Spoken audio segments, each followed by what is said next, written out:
During dinner, my son-in-law, drunk on bourbon, hurled a tumbler at my face because I declined to refill his drink. "Maids must comply," he bellowed, as if I were not his father-in-law, but a hired hand in my own residence. And the following morning, when he awoke, he encountered something that caused him to yell in terror. My retribution, chilled and unavoidable.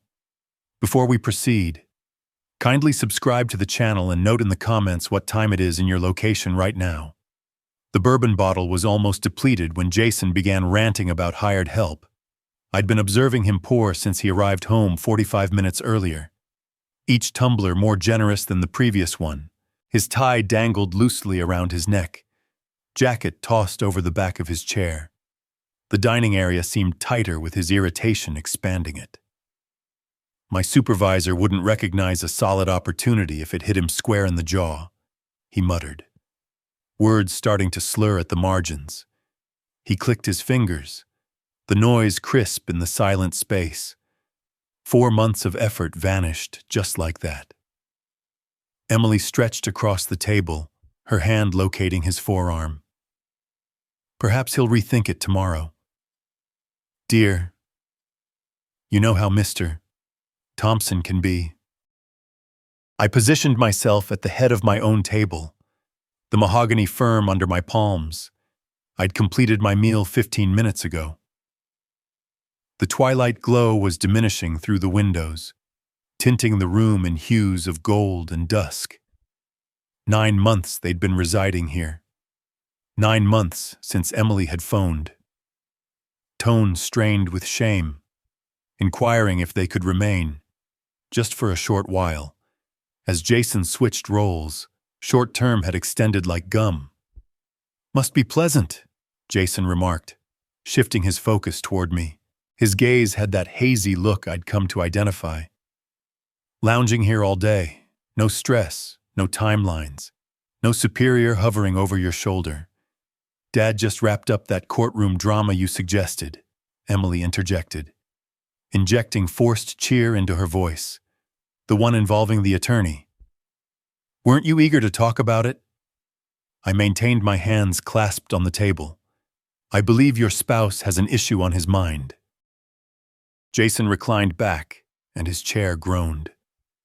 "Existing like nobility while the rest of us truly labor. That's what's occupying my thoughts." The phrases landed among us like rocks plunging into calm water.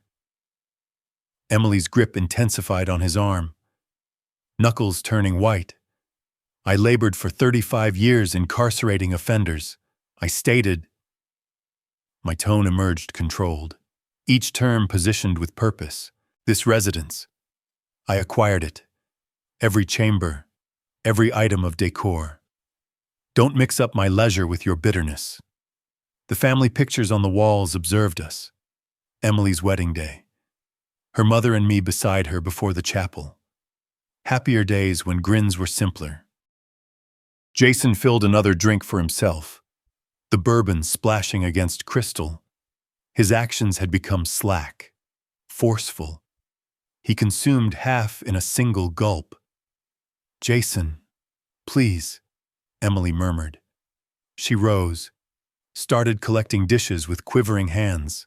The porcelain clattered as she piled it. "Allow me to remove these.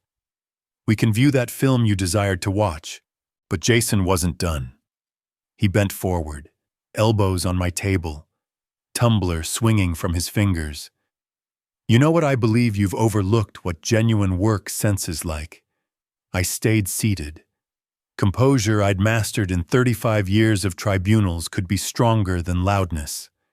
I sustained his stare, permitted the quiet to expand. "Folks strain their spines out there." He persisted, motioning vaguely toward the window. "Real folks, laboring folks, not idling around perusing novels and napping in the afternoon." "That's sufficient," I uttered softly. Emily placed herself between us, one hand on the table rim, the other still contacting her husband's shoulder. She was attempting to serve as a link, but links can only bear so much load before they fracture. Dad's merited his repose, she declared. You know he has, and he's been so kind, permitting us kind. Jason's chuckle emerged harsh and acrid. He stood suddenly, chair grating against the hardwood with a noise like ripping cloth. The tumbler oscillated in his hand as he directed it toward me. Is it kindness when you prompt us every single day whose residence this is? I've never uttered a syllable about it. I responded, You don't need to utter it. It's in every glance, every time you perch there, observing us like we're entertaining you.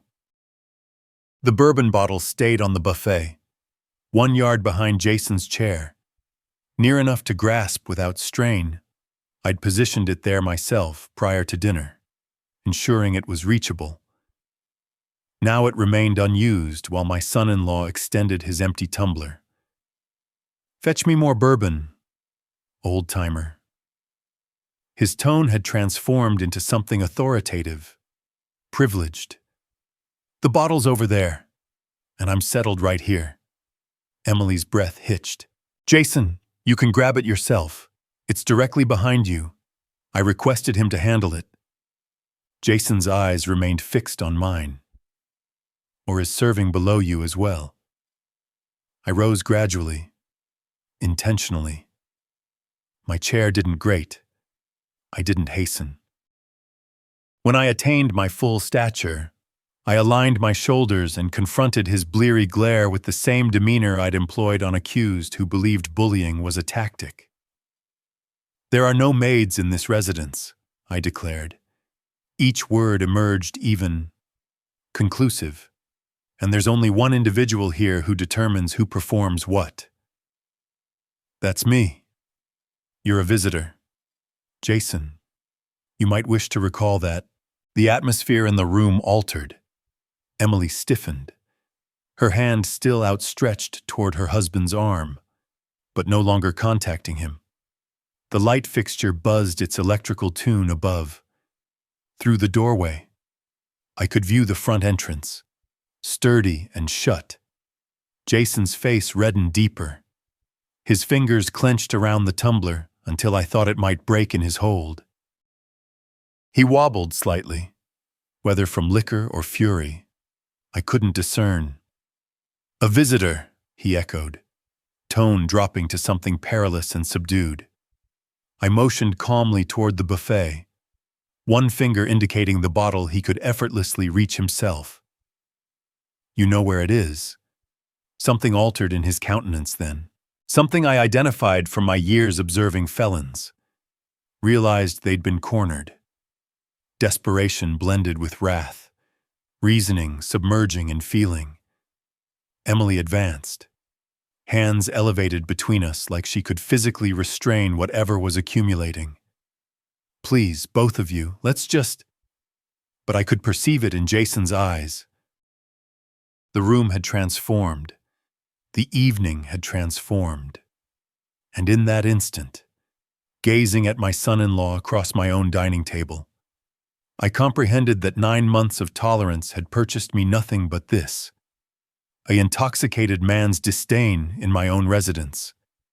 Jason took 2 strides toward me, narrowing the gap until I could detect the bourbon on his breath.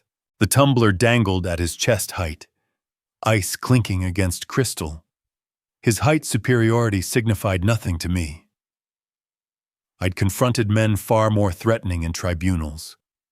Men with nothing remaining to forfeit. This was merely a frustrated marketing director who'd consumed too much. I maintained my position, feet anchored, shoulders rearward, hands relaxed at my sides, not withdrawing, not progressing, simply unyielding. Pour my drink. Each word emerged distinct, deliberate, blurred at the borders. Old-timer. Maids comply with their employers. That's how this operates. The warmth in the room appeared to increase. Outside, complete obscurity had descended over Dallas, The light fixture projected stark shadows across Jason's flushed face. There are no employers in this residence except me. My tone emerged frigid. The inflection I'd utilized for final pleas. You're a visitor. Recall that. Emily shifted between us, her voice ascending toward alarm. Stop, both of you, please. Jason, dear, you've had sufficient. Dad, please. But Jason wasn't heeding his wife. His arm whipped forward before I could register the movement.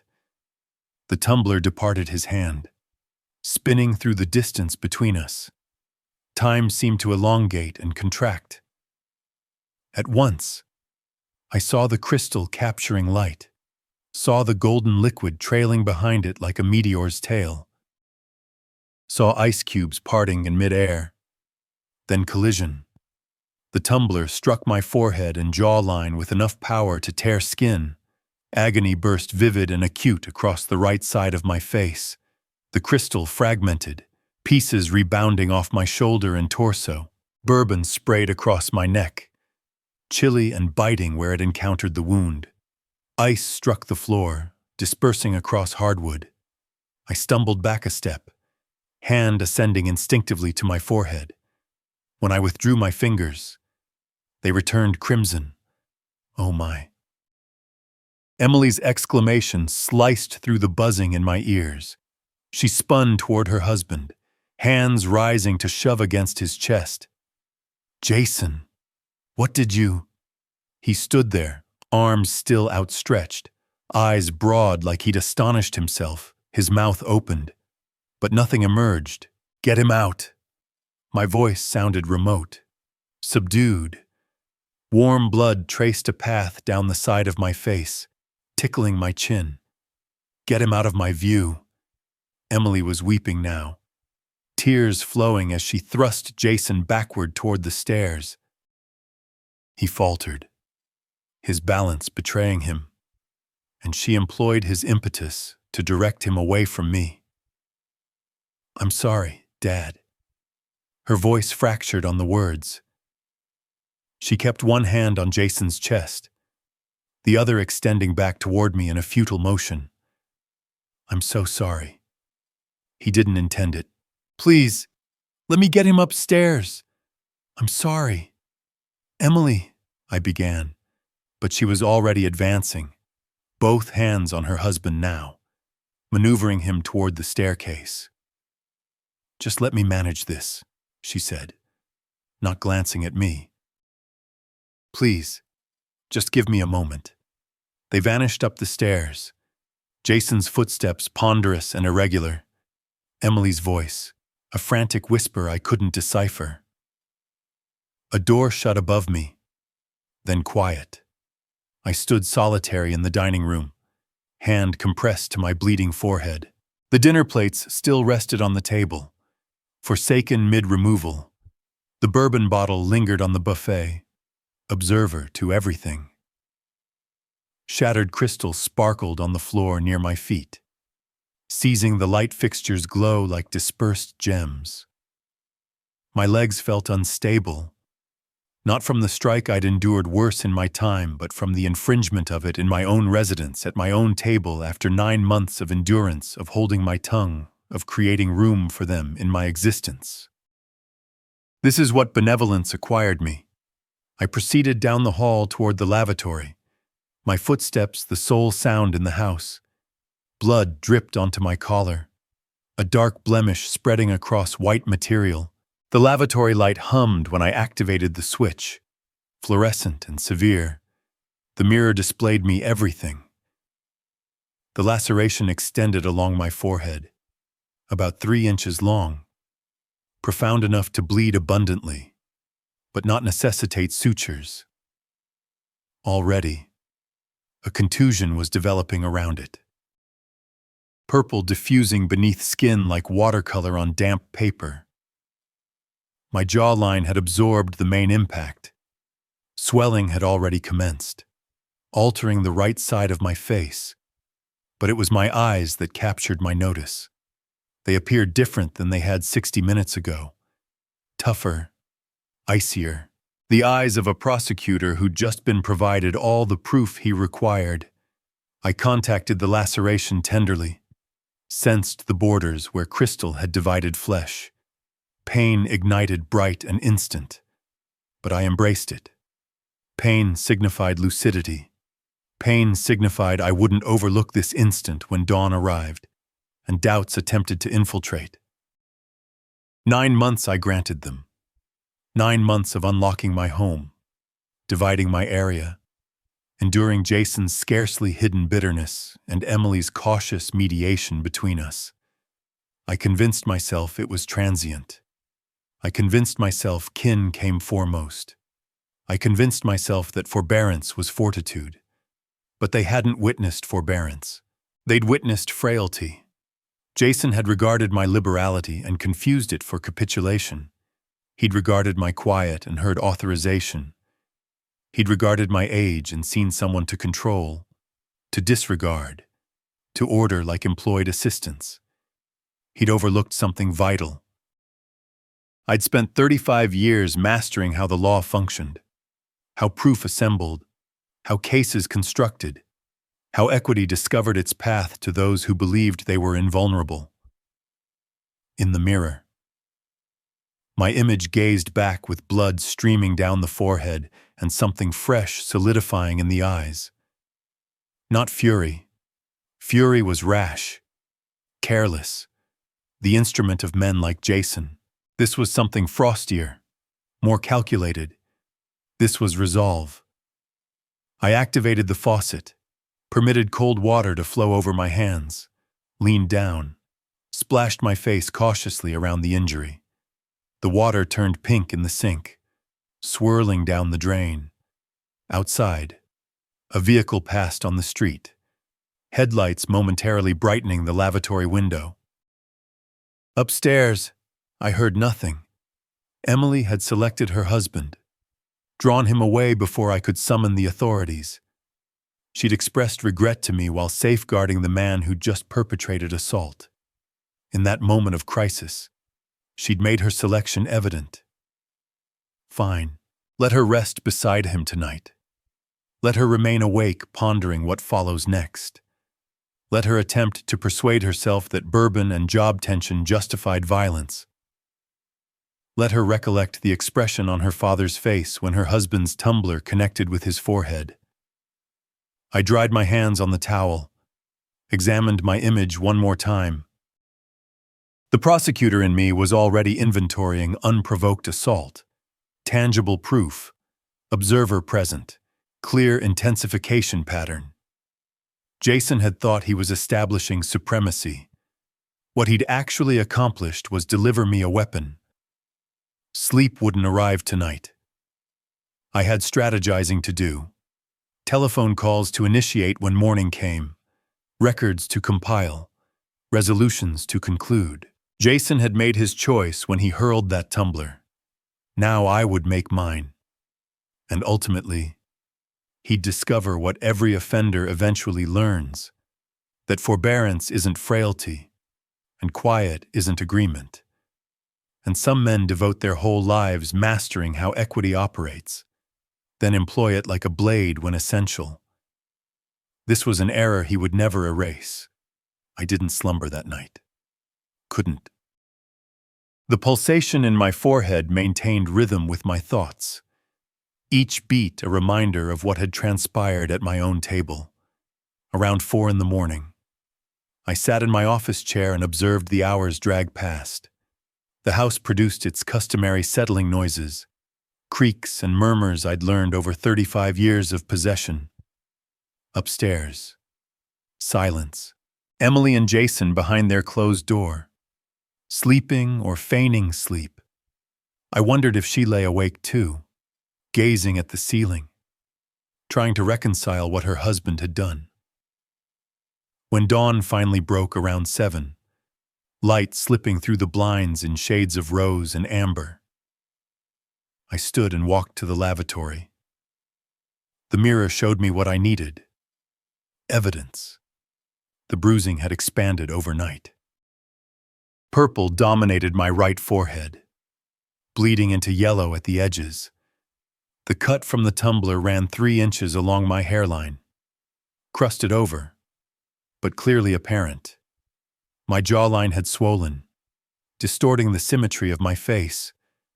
I pulled out my phone and began recording. Side view. The bruise capturing morning light. Front perspective showing the full scope of facial harm. Close-up of the cut, ensuring the depth was evident. Each photo time-stamped. April 15th at 7:15 a.m. I had testified in enough trials to know what prosecutors required. By 7:30, I stood in the kitchen with my phone pressed to my ear. Dallas Police. How may I direct your call? I'm reporting an assault that occurred in my home last night. My voice came out steady. Factual. The perpetrator is still on the premises. I have visible injuries, and I'm ready to provide a full statement. They arrived within 40 minutes. 2 officers, a man and a woman, both professional and thorough. I led them through my house like a prosecutor, presenting evidence to a jury. It happened here, I said, gesturing to the dining room. The chair Jason had shoved back remained at an angle. Tumbler fragments still glittered on the hardwood where I deliberately left them untouched. My shirt from last night draped over a chair back, the collar stained dark with dried blood and bourbon. The female officer photographed everything while her partner took my statement. Mr. Whitmore, can you describe what happened? Take your time. Start from the beginning of the incident. I walked them through it. Dinner, Jason's drinking, the escalating hostility, his demand that I serve him, my refusal, the tumbler leaving his hand and striking my face, Emily pulling him away. All of it delivered in the measured tone I'd perfected over 35 years in courtrooms. And where is Mr. Harper? Now upstairs in the guest bedroom, second door on the right. They climbed the stairs together, footsteps heavy on carpet. I remained in the living room, settled into my armchair, hands folded in my lap, waiting. The knock on the bedroom door echoed through the quiet morning, voices muffled. Then Jason's, louder, confused. What is this? I heard the bedroom door open fully. More conversation I couldn't quite make out. Then Jason appeared at the top of the stairs in boxer shorts and an undershirt, squinting against the hallway light. The officers flanked him, professional and unmoved by his protests. Zachary, what did you do? His voice climbed toward anger. This is ridiculous. It was an accident. You're seriously calling the cops on family. I met his eyes but said nothing. Let him see the bruise. Let him see the officers. Let him understand that this was happening. Sir, we need you to get dressed, the male officer said. You're being placed under arrest for assault. Emily rushed into the hallway, her face pale with shock. Wait, please, can we just talk about this? But there was nothing to discuss. The female officer read Jason his rights while her partner waited for him to pull on jeans and a shirt. The words washed over us all like a familiar prayer. You have the right to remain silent. Anything you say can and will be used against you. The handcuffs clicked around Jason's wrists. That sound, metal on metal, final and irreversible, seemed to fill the entire house. Emily followed them down the stairs, crying now. She grabbed my arm as I stood. Dad, please call them back. Tell them it was a mistake. He's my husband. Think about what this will do to us. Please. I looked at her tear-streaked face and felt something in my chest tighten. But I'd spent too many years teaching her right from wrong to abandon those lessons now. I taught you there's a law that applies to everyone, I said quietly. He broke it in my house. What would you have me teach you now? That violence has no consequences. But he's family. The law doesn't stop because we're family. She released my arm, stepped back as if I'd struck her. The officers led Jason past us through the front door and into the bright morning sun. Emily followed them onto the porch, still pleading. I watched through the living room window, Jason, handcuffed, being guided into the patrol car's back seat, the officer's hand on his head, pushing him down the way they always do, the door closing. Emily standing in my driveway in her bathrobe, watching her husband disappear behind tinted glass. The patrol car pulled away. Its lights weren't flashing. No emergency. Just routine transport of someone who'd committed a crime. I stepped back from the window and let the curtain fall closed. The house felt different already. Quieter. As if something that had been pressing against the walls had suddenly released. Emily came back inside, moved past me without speaking, and climbed the stairs to her room. Her door closed with a soft click that somehow sounded louder than a slam would have. I returned to the dining room and began picking up the tumbler fragments, dropping them into a plastic bag the officers had left for additional evidence. Each piece caught the morning light as it fell, tinkling against the others. My phone sat on the table where I'd left it. I picked it up, scrolled through my contacts, and found the number I needed. The courthouse opened at 9. I'd file for a protective order before lunch. This was only the beginning. 30 hours after his arrest, Jason walked out of the Dallas jail into morning sunlight that made him squint and shield his eyes. I wasn't there to see it, but Emily told me later. Her voice mechanical and exhausted. She'd driven to pick him up, parked in the visitor lot, and watched him emerge through the heavy glass doors, wearing the same clothes he'd been arrested in, rumpled and defeated. While they drove away from that building, I sat in a courthouse hallway 4 miles distant, waiting for my name to be called. The protective order hearing lasted 20 minutes. I showed the judge my photographs, my medical documentation, and the police report.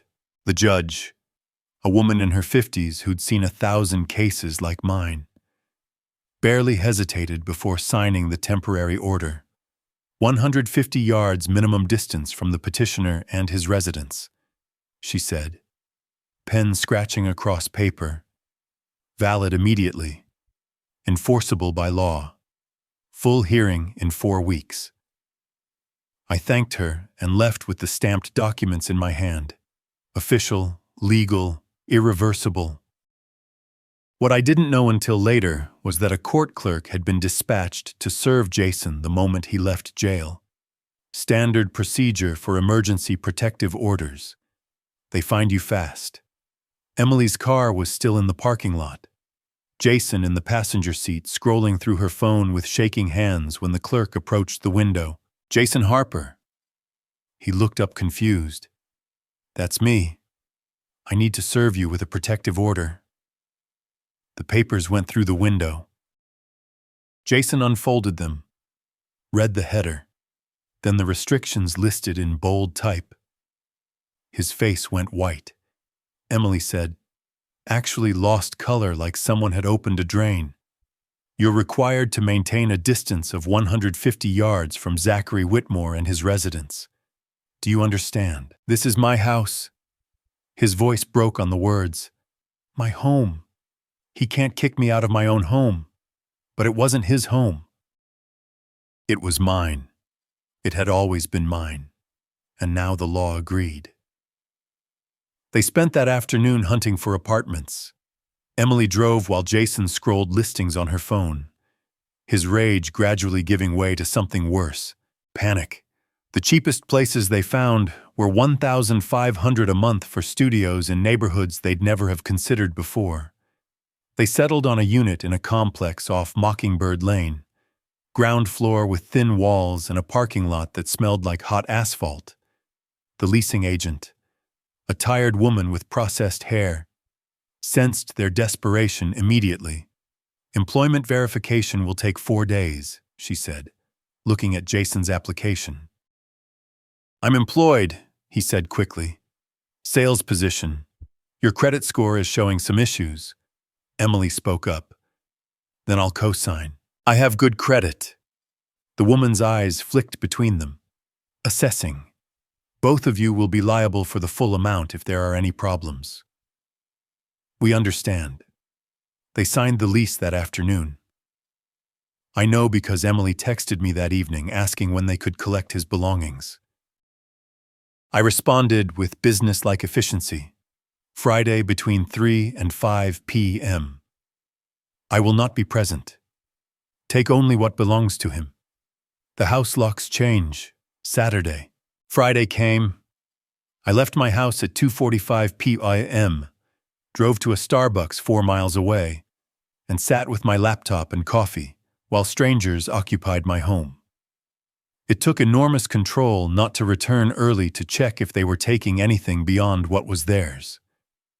But the protective order required 150 yards minimum distance, and I wouldn't violate my own legal protection. At 5:15, my phone buzzed with a text from Emily. One word. Gone. I drove home slowly, taking surface streets instead of the highway. When I pulled into my driveway, the house looked exactly the same from outside. But inside, I could feel the absence immediately. The guest bedroom closet stood open and empty, dresser drawers pulled out, abandoned in haste. The bathroom they'd used had been cleared of toiletries, leaving rings on the counter where bottles had stood. I walked through each room methodically, checking, cataloging. Small things had disappeared. A coffee mug I'd liked. A phone charger that wasn't Jason's, but he'd taken anyway. Nothing worth fighting over. Nothing worth mentioning. In the guest bedroom, I stripped the sheets myself, pulled the comforter off, opened the windows to let in fresh air. The mattress looked bare and impersonal, just furniture again instead of their space. The house was mine once more. Completely. Totally mine. But I wasn't finished that evening. I sat at my desk and searched online for private investigators in Dallas. Found 3 with good reviews. Called the one whose website emphasized financial investigations and employment verification. Made an appointment for the next morning. His office occupied a bland suite in a building off Dallas Road. The kind of place where businesses came and went without leaving impressions. The investigator, Robert Chen, 40-something with silver-rimmed glasses, shook my hand and gestured to a chair across from his desk. Mr. Whitmore, what can I do for you? I slid the police report across his desk. The man who did this is my son-in-law. I want to know everything about his financial situation, debts, assets, employment status, vulnerabilities. Chen read through the report, expression never changing. When he looked up, his eyes held a glint of understanding. This is personal. It's justice. He smiled slightly. How deep do you want me to dig? I held his gaze, thinking about Jason in his cheap apartment, thinking he'd escaped with nothing but embarrassment and a court date, thinking the worst was behind him all the way down. 4 weeks after I hired Robert Chen, a thick email arrived in my inbox with the subject line, "Investigation complete, J. Harper." I sat at my kitchen table with morning coffee, opened the attachment, and began printing. 55 pages emerged from my printer, still warm to the touch. I spread them across the table like cards in a complex game of solitaire. The first section covered finances, 7 credit cards, all maxed. Total debt, $50,000. Interest rates ranging from 20 to 30%. Minimum payments alone totaled $1,500 monthly. Nearly what he paid in rent. My coffee grew cold as I read deeper. Employment records showed his sales commissions had dropped 70% over the past year. Lost clients, Missed quotas, performance reviews deteriorating from meets expectations to needs improvement to probationary status. His boss had written in April. Jason seems distracted and hostile, customer complaints increasing.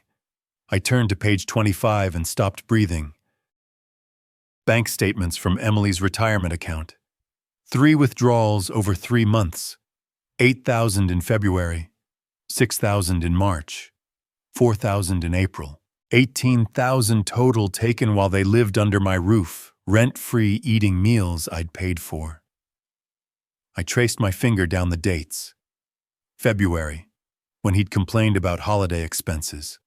March, right after his worst sales month.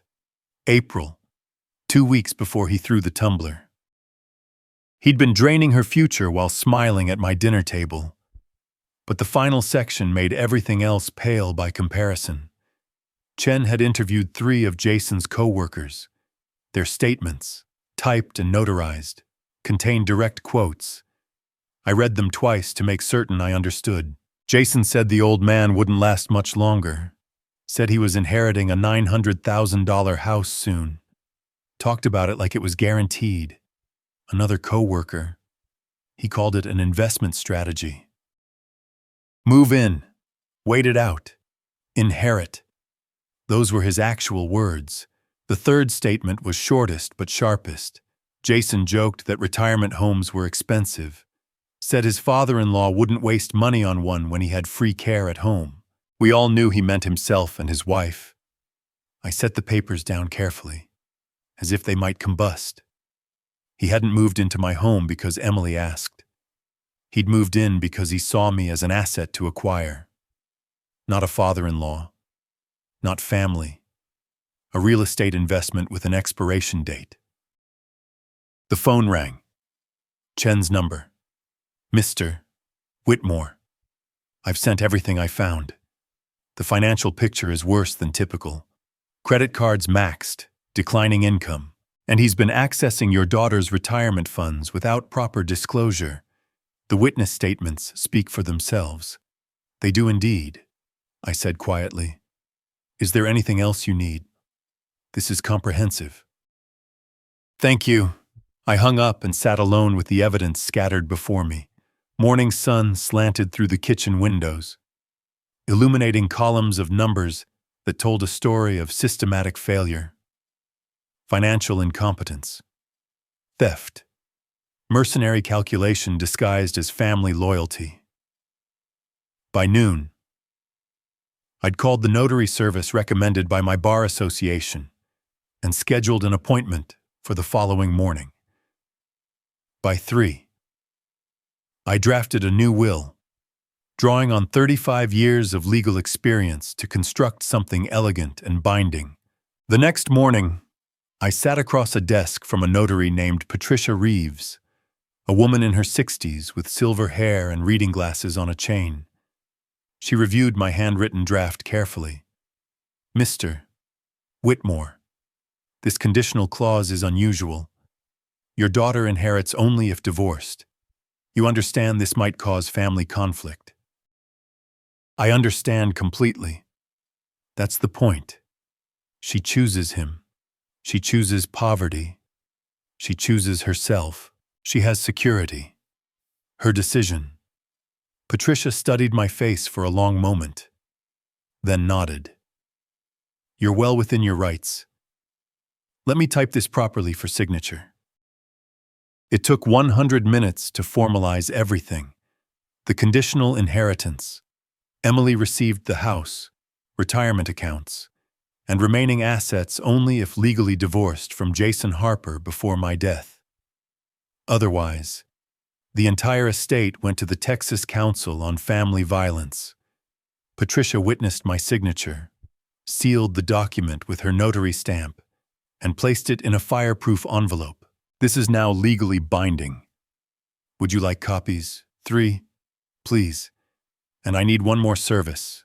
I handed her a typed letter addressed to Emily. Brief, formal, revealing nothing specific. Estate planning documents have been updated. Conditional terms now apply to inheritance. Consult your attorney for implications. Send this certified mail. She'll need to sign for it. Patricia sealed the letter, affixed postage, and handed it back to me. You can drop this at any post office. I drove to the corner near my house, where the blue mailbox stood in afternoon shade, held the envelope for a moment, feeling its weight. Inside was a seed of doubt, a question Emily couldn't ignore.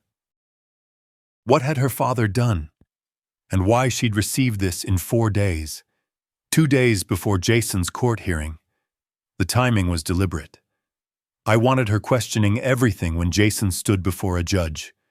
Wanted her wondering about her financial future while her husband accepted consequences for his violence. Wanted the doubt growing like a crack in foundation. Silent but structural, I dropped the letter through the slot. The metal door clanged shut with finality. Walking back home, I watched the sun arc toward evening. Shadows lengthening across sidewalks I'd walked for 35 years. My house waited ahead, solid and permanent. The asset Jason had counted on inheriting. He'd wanted it so badly he could taste it. Talked about it at work like it was already his. Moved in and watched the calendar, waiting for nature to deliver his prize. Now he was guaranteed that Emily would get nothing unless she left him.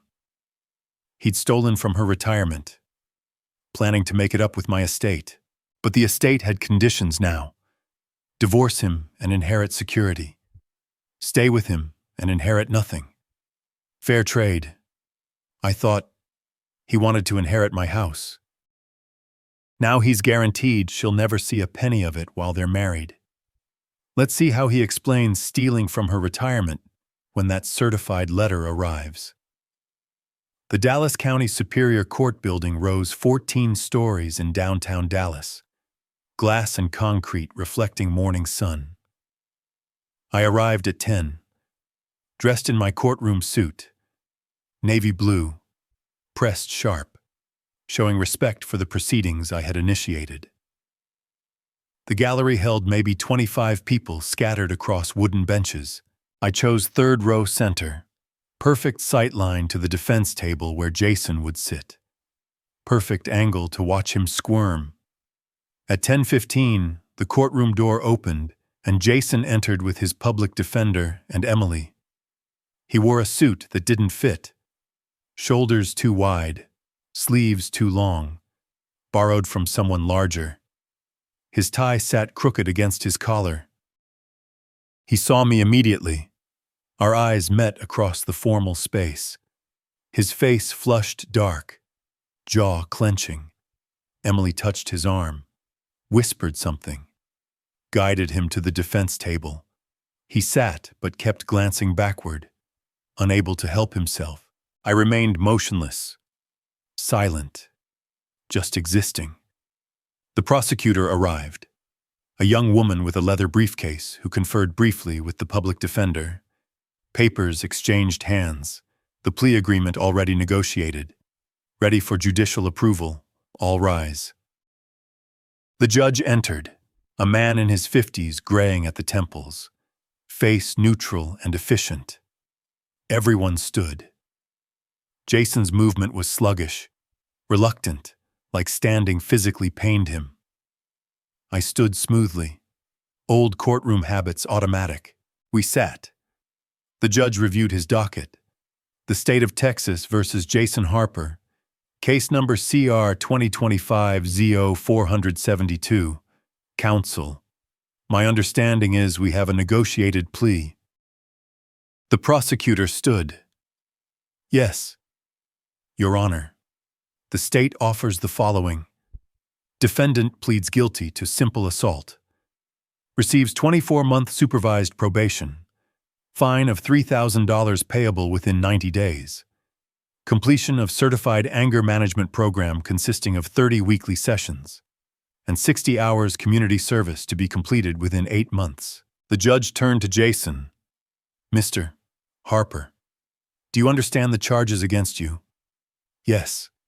The word came out flat, mechanical. Are you entering this plea voluntarily without coercion? Yes. Do you understand that by accepting this plea, you're admitting you committed assault against your father-in-law in his own home? Jason hesitated. His public defender leaned over, whispered urgently. Finally, yes. Do you understand the terms of probation, including that any violation results in jail time? I understand. The public defender slid papers across the table. Jason stared at them. The plea agreement typed formally, requiring signature. He picked up the pen, pressed down so hard the tip tore paper slightly at the corner. Scrolled his name, the judge accepted the signed document. The court accepts your guilty plea and sentences you accordingly. Probation begins today. You'll be assigned an officer who will explain all requirements. Community service must be documented and verified. Anger management program must be state certified. Do you have any questions? Jason's mouth opened, closed, opened again. Your Honor, I just want to say his lawyer's hand shot out, gripping his forearm. But Jason shook it off. This whole thing is ridiculous. It was an accident. I never meant... He's sitting right there watching like this is entertainment. He destroyed my life over nothing, over an argument. He's vindictive. And Mr. Harper, the judge's voice cut through like a blade. The time for statements has passed. You've pleaded guilty. The case is concluded. But we're done here. Court is adjourned. The gavel came down. Final binding. Jason stood still, trembling with suppressed rage. Emily rose beside him, touched his back, tried to guide him toward the exit. They walked down the center aisle, Jason's footsteps heavy on tile. As they reached my row, he stopped, turned, pointed directly at me. You'll regret this, old man. This is your fault. You ruined everything. His voice echoed off courtroom walls, loud enough to make everyone turn and stare. Security officers moved immediately, hands going to their belts, converging on him. The judge's gavel slammed down twice hard. Mr. Harper, approach the bench now. The courtroom froze. Emily's hand flew to her mouth. The public defender's face went pale. Jason stood there, finger still extended toward me, realization dawning slowly that he'd made a terrible mistake. Mr. Harper, I said. Approach. Jason walked back to the defense table on legs that had suddenly lost coordination. His lawyer stood beside him, shoulders slumped in defeat. The judge leaned forward, voice ice-cold and precise. You just threatened the victim in open court in front of witnesses, including 2 court security officers and a prosecutor. Your probation terms now include mandatory weekly in-person check-ins with your probation officer. Any further violation, and I mean anything, including raised voices or indirect contact, results in immediate incarceration. Do you understand? Yes, Your Honor. I'm noting your outburst in the official record. Your probation officer will be informed. You're dismissed. And Mr. Harper, I suggest you learn to control yourself. Jason turned and walked out, this time silent, head down. Emily followed several steps behind, creating distance between them, not touching him. I remained seated while they left, waited until the courtroom door closed behind them. Then I stood, gathered my jacket, and walked toward the exit. In the hallway, I caught Emily's eye for just a moment. She stood by the elevators while Jason paced near the windows, phone pressed to his ear, probably calling someone to complain about the injustice of it all.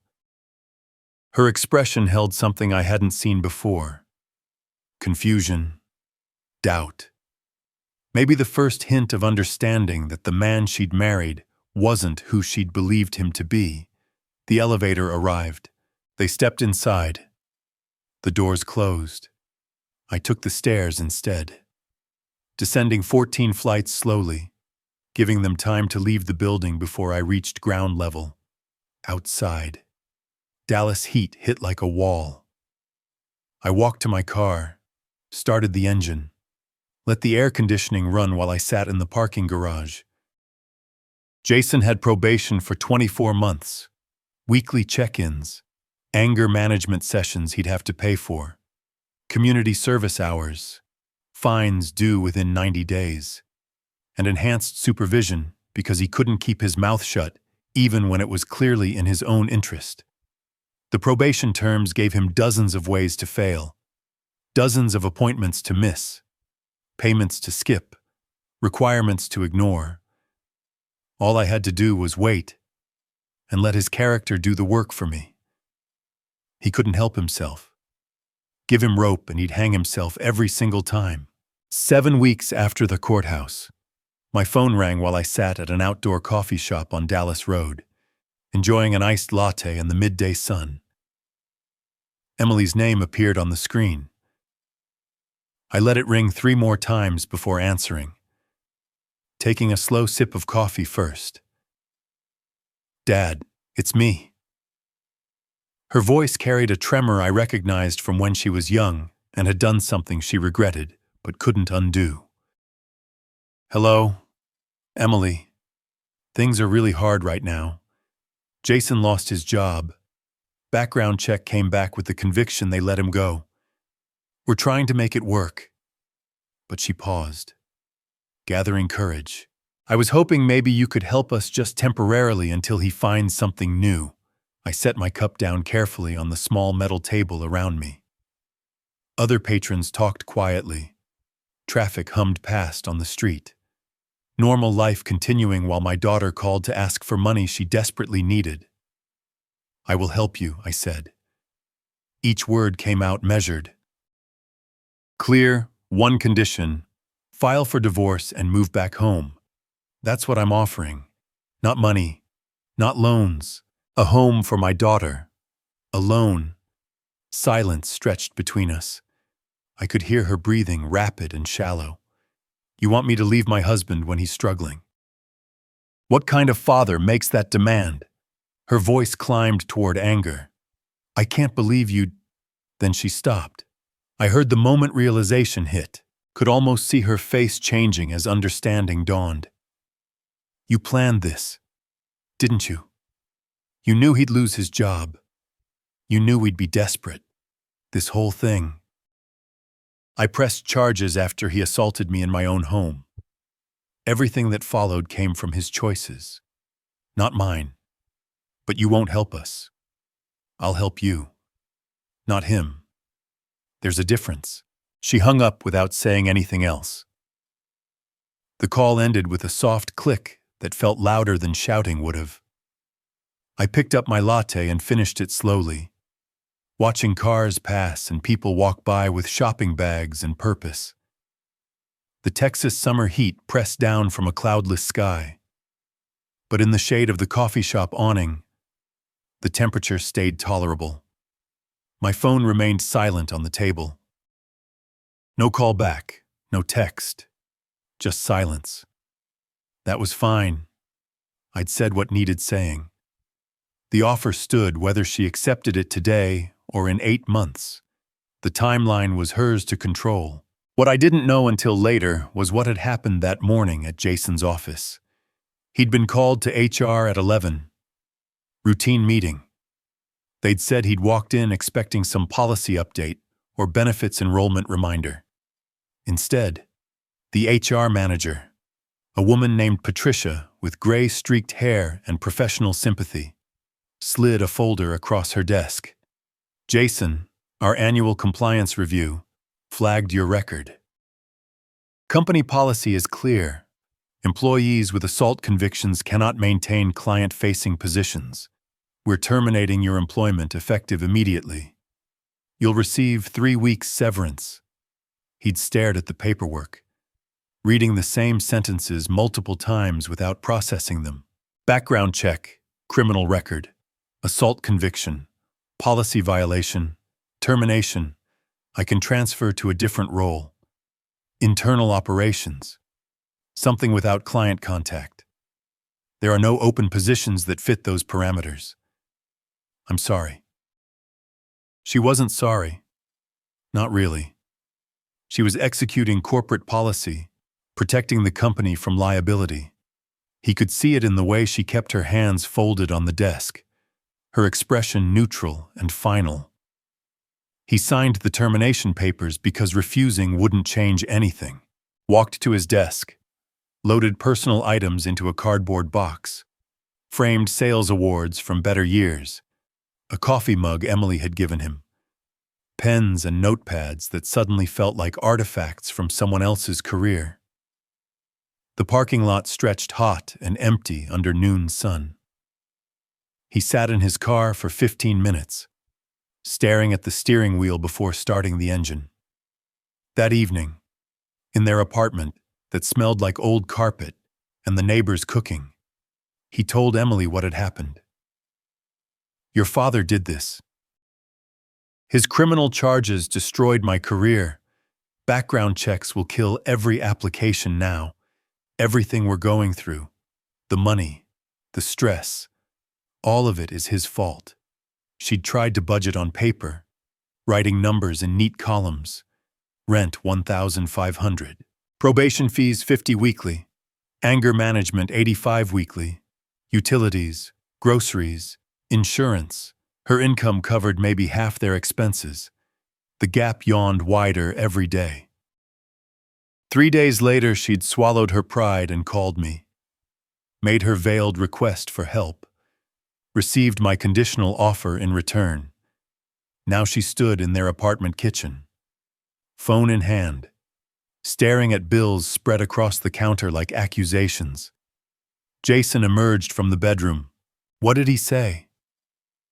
She looked at him, really looked at him, seeing him differently than she had 7 weeks ago, seeing him through her father's eyes. Maybe he said, no, he won't help. It was easier than explaining the truth, easier than saying her father would help her, specifically her, if she made one choice she wasn't ready to make. I told you. Jason's voice carried bitter satisfaction. He wants us to suffer. This proves it. Your own father, refusing to help his daughter when she needs him. That's who he really is. Emily nodded automatically, but her mind was elsewhere, replaying her father's words, the specific phrasing he'd used. I'll help you. Only you file for divorce and come home. Not them. Not us. You. She looked down at the bills again, at numbers that didn't add up no matter how she arranged them. At the apartment lease with her name as co-signer.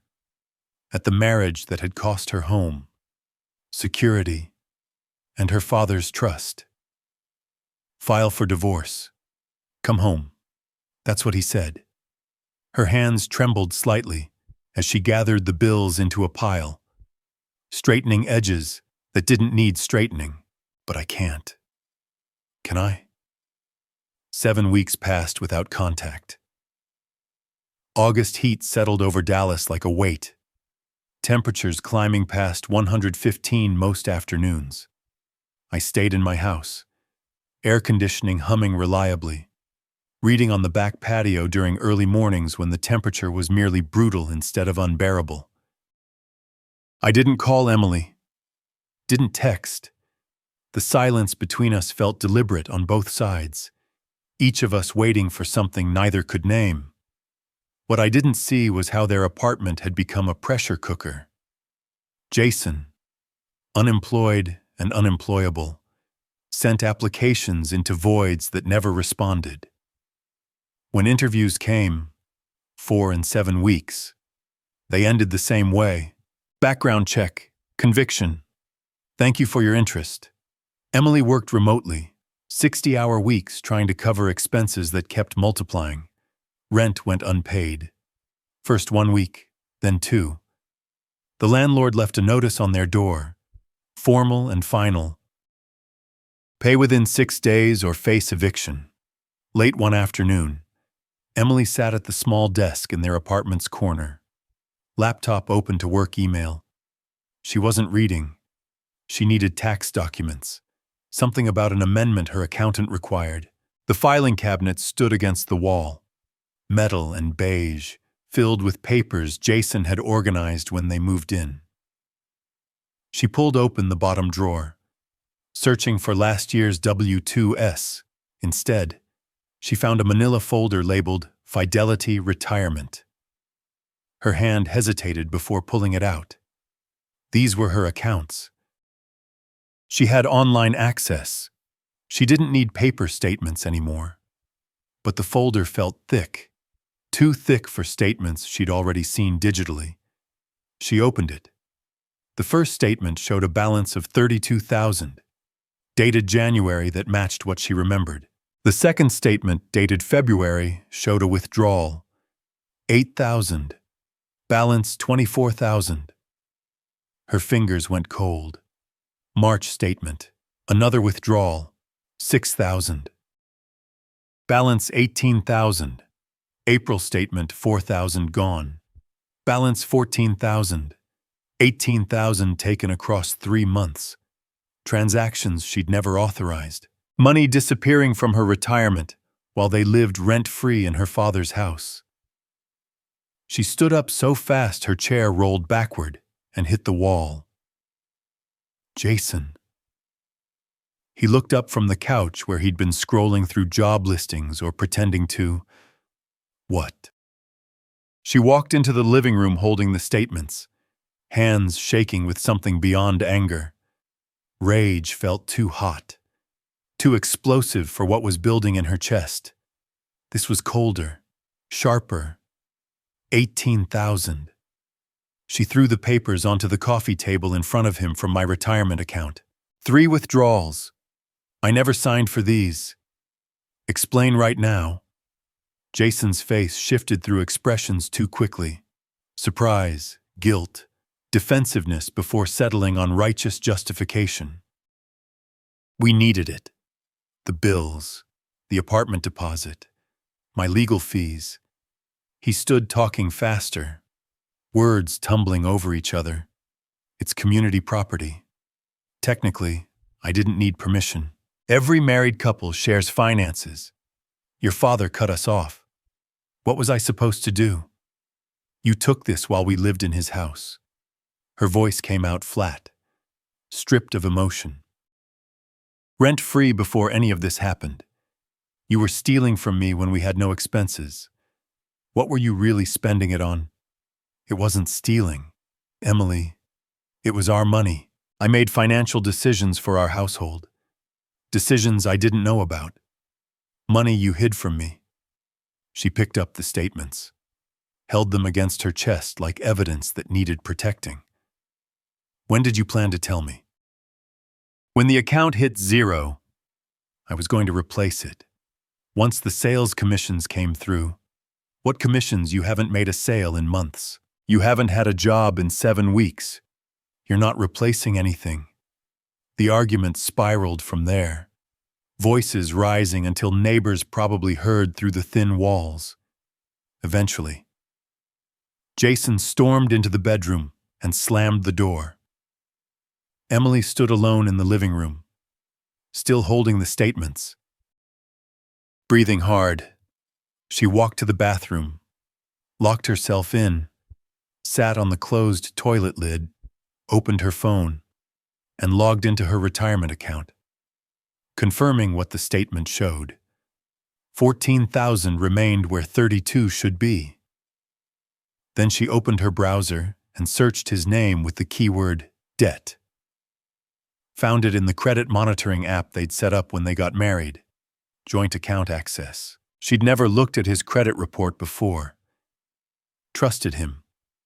Trusted that adults managed their own finances responsibly. 7 credit cards, all maxed. Total debt, $50,000. She did the math on her phone's calculator.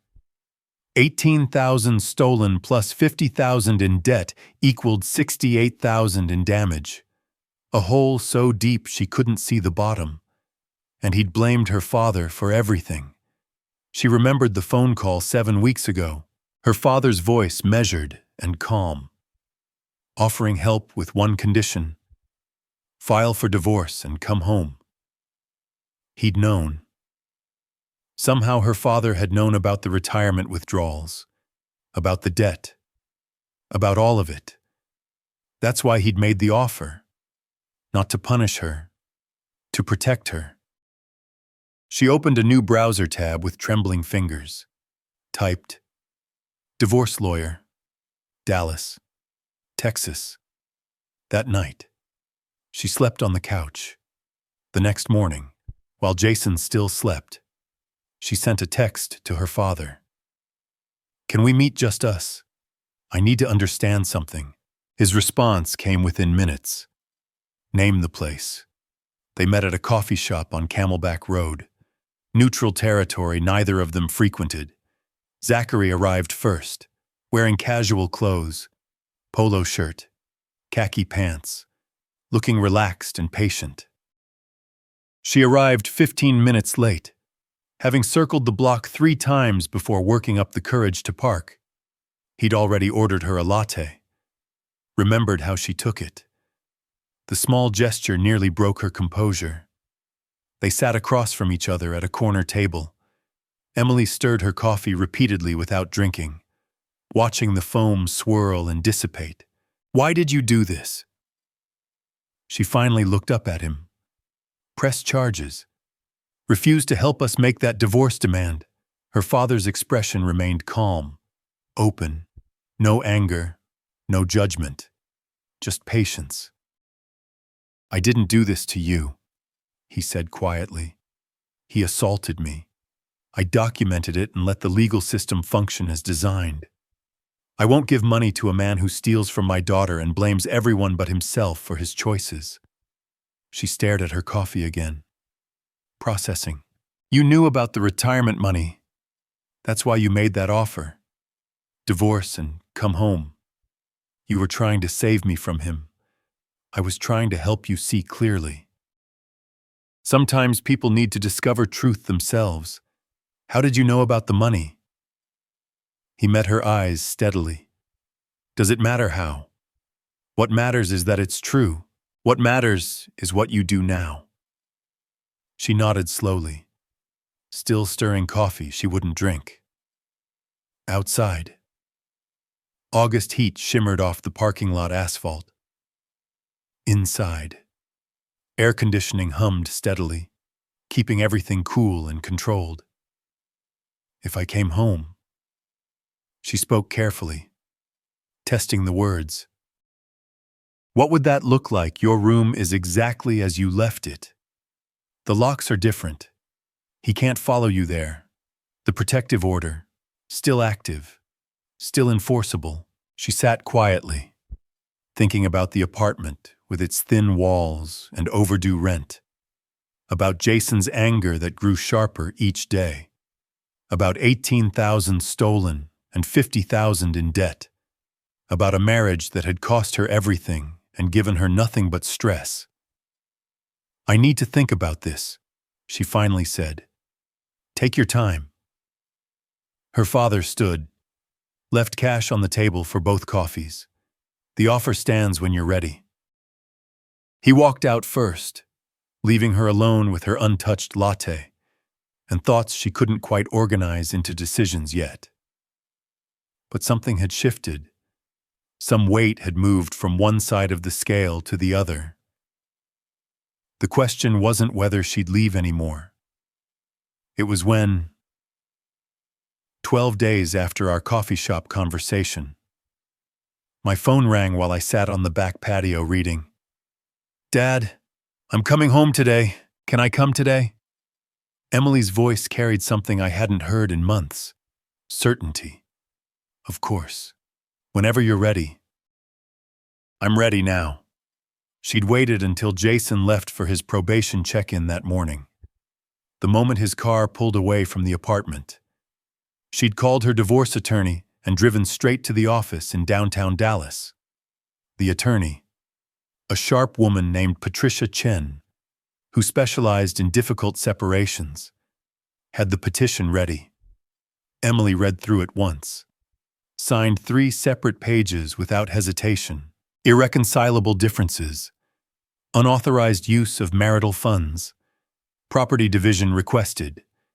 Patricia uploaded the documents to the court's electronic filing system while Emily watched. The screen flashed green. Filing accepted. You're officially in process. Patricia said 90 days minimum before the decree is final. Here's a copy for your records and one for him. I'll arrange a police escort for tonight so you can collect the rest of your belongings safely. Emily drove back to the apartment with 2 copies of the divorce petition on the passenger seat. Started packing before she could second-guess herself. Clothes folded into suitcases, laptop secured in its case, documents collected. Personal photos removed from frames, her family, her childhood, her mother's smile, leaving only the wedding photo, which she placed face down on the dresser. She heard his car pull into the lot around 2, heard his footsteps on the stairs, heard the key in the lock. Jason walked in and froze. 2 suitcases by the door, her purse packed, her keys in hand. What are you doing? She reached into her purse, pulled out the petition, handed it to him. Her hand didn't shake. I filed for divorce this morning. The papers were served electronically. I'm moving back to my father's house. This marriage is over. He grabbed the papers, read the header, face cycling through colors. Red, then white, then red again. He threw them on the floor. Over because of him. He's been poisoning you against me. I made mistakes. But we can fix this. Don't let your father destroy our marriage. Emily, please. She bent down, picked up the papers, folded them carefully, returned them to her purse. When she spoke, her voice came out quiet but firm. You stole $18,000 from my retirement while we lived rent-free. You blamed everyone but yourself. You threw a tumbler at my father's face. I'm not destroying this marriage. You already did. She picked up her suitcases and walked toward the door. He followed, still talking, voice climbing toward something desperate and ugly. But he didn't touch her. Probation violation hovered in his mind. Officers' warnings echoing. One more mistake and he'd be in jail. She loaded her car without looking back. Started the engine while he stood in the parking lot, shouting questions she didn't answer. Then she drove away, watching him shrink in the rearview mirror until he disappeared. My doorbell rang 25 minutes later. I opened the door and saw my daughter standing there with tear tracks on her face and 2 suitcases at her feet. I stepped aside without speaking, held the door wide. Welcome home. She walked in like she'd been holding her breath for months and could finally exhale. I picked up her suitcases and carried them upstairs to the guest room I'd quietly prepared. Fresh linens on the bed, clear dresser drawers, empty hangers in the closet, towels folded on the chair, small preparations that said, "You're welcome here without needing words. Take your time settling in," I said from the doorway. I made dinner. It's in the oven if you're hungry. We don't need to talk about anything tonight. She nodded, not trusting her voice yet. That evening, Patricia's arranged police escort met Emily at the apartment complex.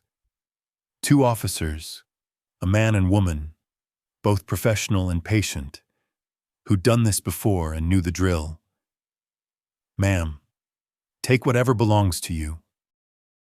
"Sir, you need to stay back. This is a legal separation in progress. No interference or we'll have to remove you from the premises."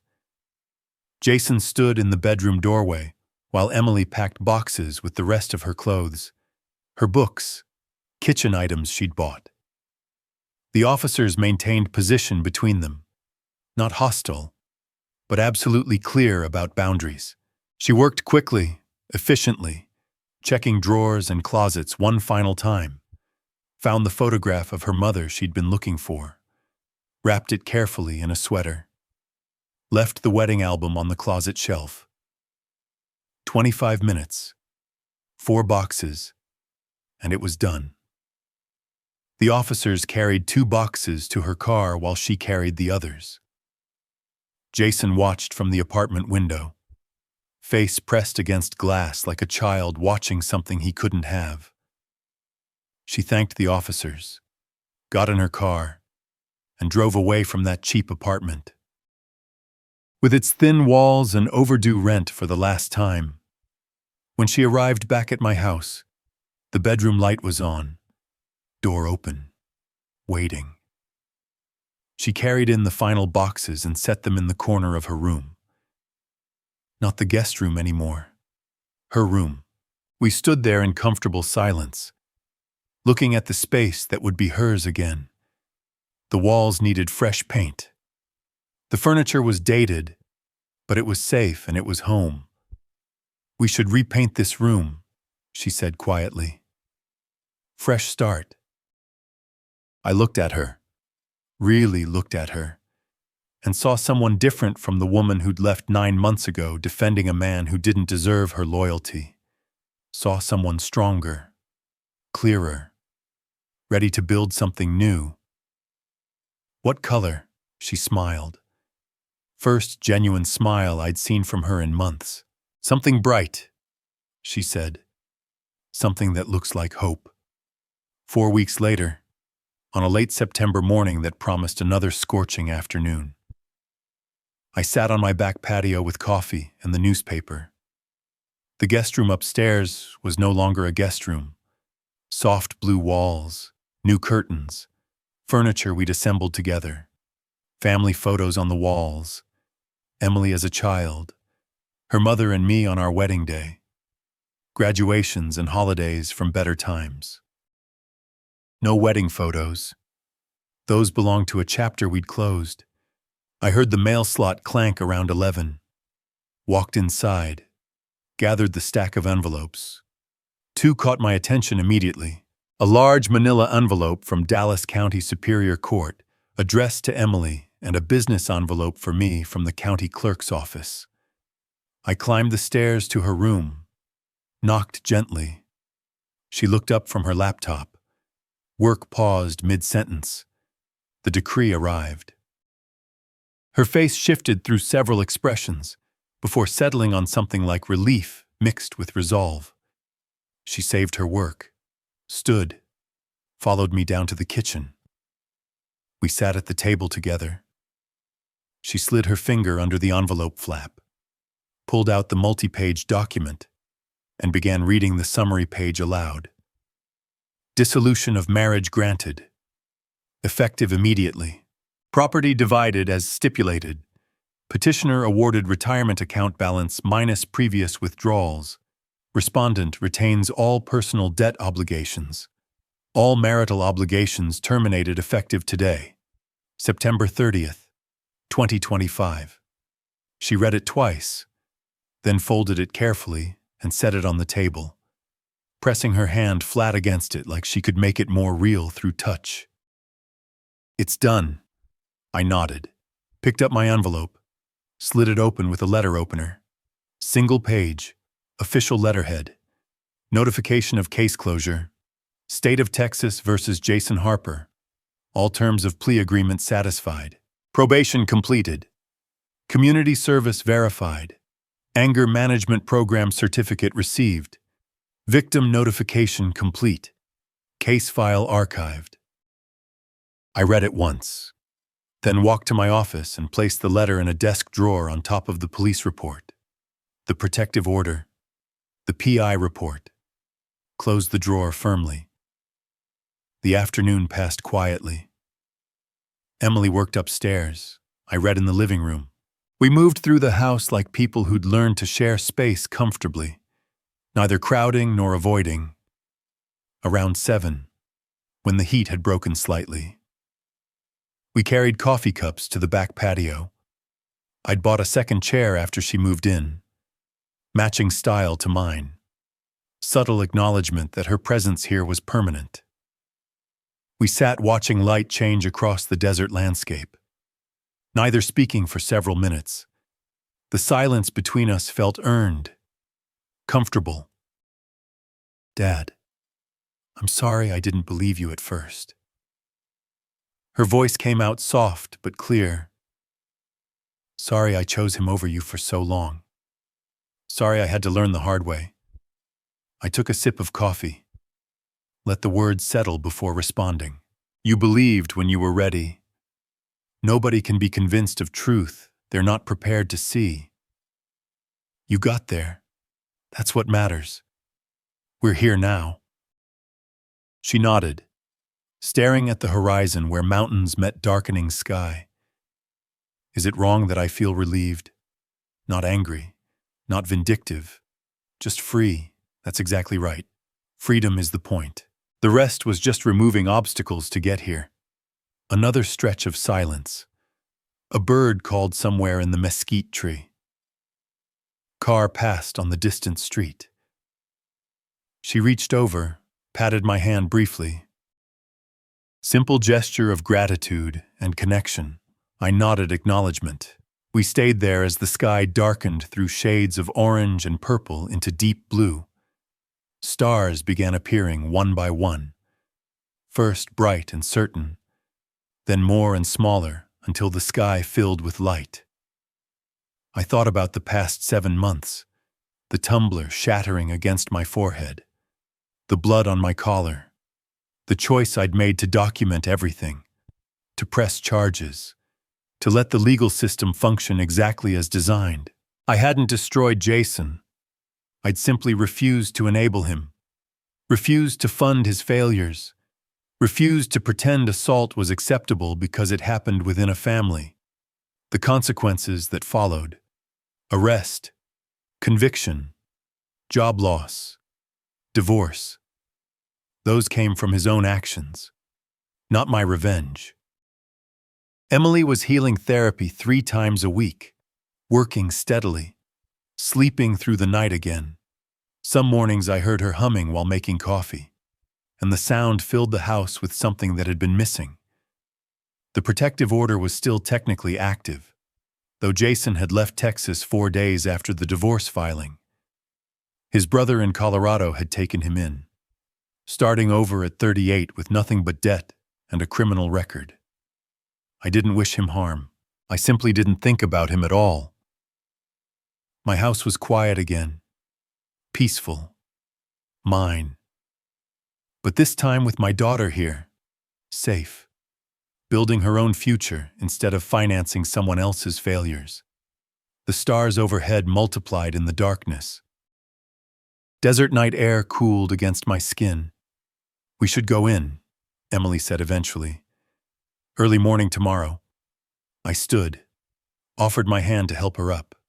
She took it, rose, and we gathered our cups. Inside, she headed upstairs to her blue room with its hopeful walls. I heard her door close softly, her footsteps moving around as she prepared for bed. I turned off the patio light and locked the door. Inside, the house was quiet. Everything was exactly as it should be. If you enjoyed this story, please like the video and subscribe to the channel for more captivating tales. Share your impressions in the comments below.